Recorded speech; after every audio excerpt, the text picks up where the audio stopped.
Bueno, aquí venimos. Ya me hubiera gustado a mí seguir más viendo cómo acababa esa partida de cartas, que es uno de los hallazgos mejores de unos guionistas en el cine.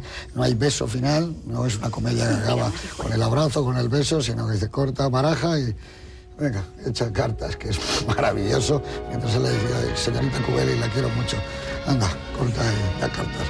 Es uno de los momentos más románticos que ha hecho el cine. Años 60, entra una nueva década. Y el año 60 entra, pues, fíjate, Eduardo, el Real Madrid gana su quinta Copa de Europa al derrotar 7-3 al Eintracht de Frankfurt. Fue una gran noticia, ¿no? El mejor partido de la historia del fútbol. Fíjate aquí cómo se le nota que no es del Madrid. Pero es verdad, es uno de los grandes partidos de la historia. Soy objetivo, vamos. Sí. Quiero recordar que en Inglaterra, que es la patria del fútbol, lo ponen de vez en cuando, ¿no? Como le pasa a Juan Cobos, yo lo vi en directo, además, se puso por televisión. Y yo también. Y en directo lo vi y luego lo he vuelto a ver ese partido. Y extrañaba mucho, por ejemplo, visto ahora lo rápido que era Puskás. Rapidísimo, un jugador rapidísimo, visto ahora. Pero bueno, fue uno de los momentos es lo que decía Puskás, ¿no? Pasarle la pelota al gordo y adelántate un poquito. Los servicios secretos de Israel en aquel año 60 secuestran en Argentina a Adolf Eichmann, criminal de guerra nazi, y lo trasladaron a Tel Aviv. El sindicato de directores americanos concedió el premio David Ward Griffith a Frank Borzage, director de grandes obras como Adiós a las armas, etcétera, ¿no? Anquetil ganó el Giro de Italia. John Fitzgerald Kennedy es elegido candidato a la presidencia por el Partido Demócrata y ganará las elecciones, naturalmente.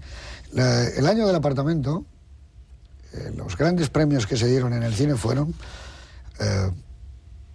el Oso de Oro de Berlín, una película española, El Lazarillo de Tormes, la película de Ardavín, que era estupenda. En Venecia, el León de Oro fue para la película El Paso del Rin de André Callat. Y también para una película española tuvo un gran éxito, El Cochecito, de Marco Ferreri, con guión de Azcona, que ganó el premio de la crítica. Y luego, el premio a la Palma de Oro del Festival de Cannes se lo dieron a La Dolce Vita de Federico Fellini. Han pasado 40 años. Evidentemente no hay comparación con La Dolce Vita de Fellini.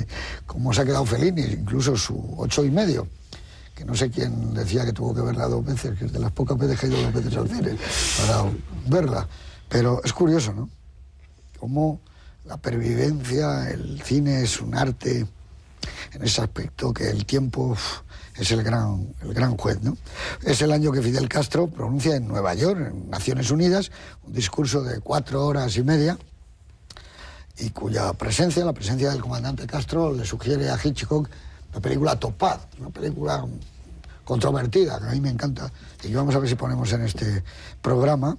Cassius Clay disputa en Kentucky su primer combate como boxeador profesional, después de haber ganado en el año 60 la medalla de oro, y después de haberla tirado al río en Detroit, porque no le dejaron entrar a un restaurante, y dijeron, no, usted es de color, es negro. Y dijo, pues usted, ¿para qué me vale haber ganado esto para Estados Unidos?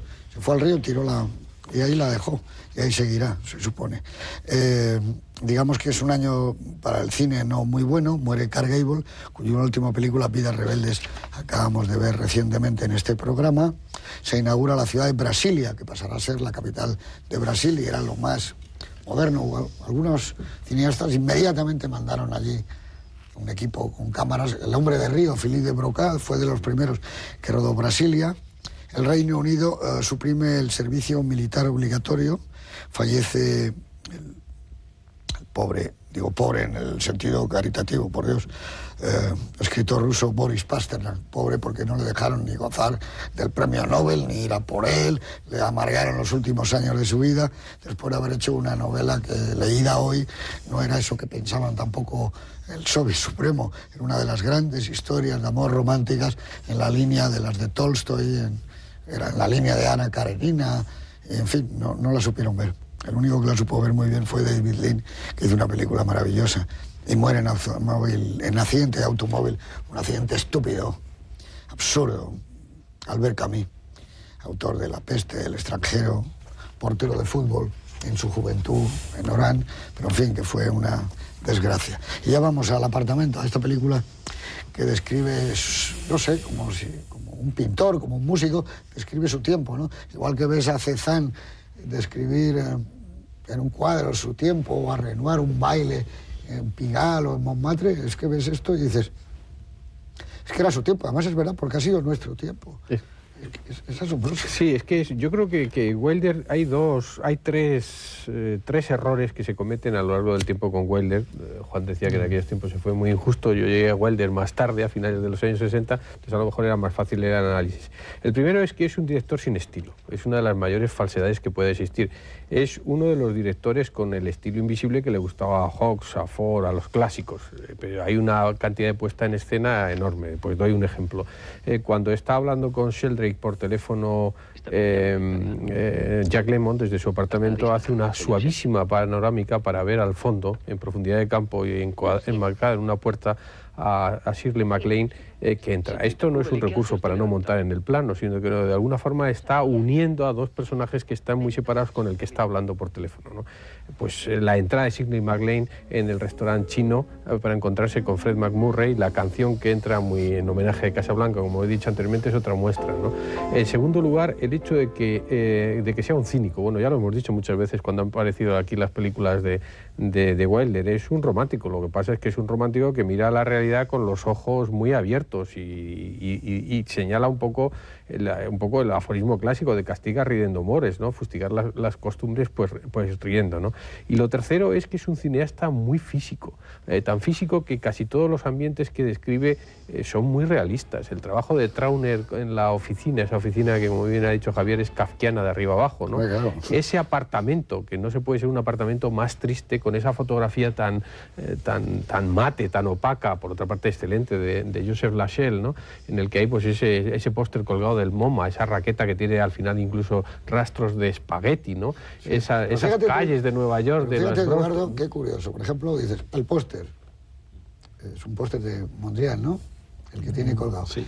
Para llegar a ese póster, Billy Wilder cuenta, como contaría su maestro Lubitsch, dices, este es un tipo que vive ahí en el oeste, al lado de Central Park, pero está en el apartamento, está aburrido ya de ir a Central Park, a veces se va al MoMA, que está al lado, y entonces allí pues hace lo que dice todo, pues compra un póster del MoMA, pero como no tiene nadie ni que se lo enmarque, lo pone, es que la película es que está muy pensada, cuando estos estaban 8 meses haciendo un guión, era asombroso. Absolutamente, ¿No? absolutamente. En ese sentido, aparte, bueno, hay una característica importante de Wilder, y que ellos dicen, y mi hermano siempre me corrige porque sabe alemán, que debemos decir Bilder. Sí, pero como es americano ya... Bueno, pues eso, que este hombre es el único que realmente ha hecho todos los guiones de todas las películas que ha dirigido. Eso no lo ha hecho nadie. Nadie en esa cantidad de películas, además. Y buenos. Y buenos, además. Excelentes. Pero es un personaje, además, que eso que dice José Luis, incluso los que no firmaban guiones como Ford, les hacía hacer a los guionistas la historia completa de cada uno de los personajes.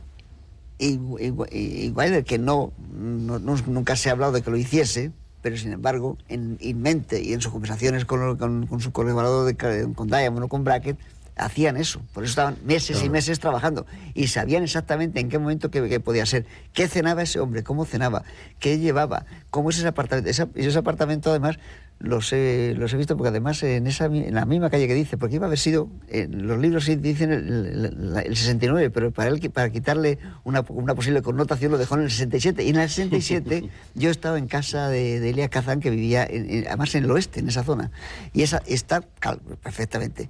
Alguna vez hablando con Víctor Erice de cine americano, yo le decía siempre, cuando uno conoce los entresijos de la vida americana, las casas de amigos, los mercados, todo, creo que es el cine que mejor responde en sus decorados y en sus ambientes a lo que es las ciudades, las calles, las casas. Cosa que en otros países no. En otros países los decorados tienden a exagerar y a cambiar lo que es la vida normal. El cine americano en eso es perfecto. Y que contó con Trauner, que era un genio. Claro. Él lo vio y dijo, claro, que había hecho, Les Enfants du Paradis. No, había hecho ¿no? todo, pero fíjate que Trauner le dan por una película aparentemente de decorado sencilla, porque como dice, se había inspirado en el Mundo Marcha de Vidor, lo de la oficina, y luego Wells a su vez lo repite en el proceso. Lo que pasa es que este lo hace con una serie de trucos maravillosos, y Wells busca una sala inmensa en Yugoslavia en vez de que en Zagreb, ¿no? Y hace la sala entera, ¿no? pero por lo demás no.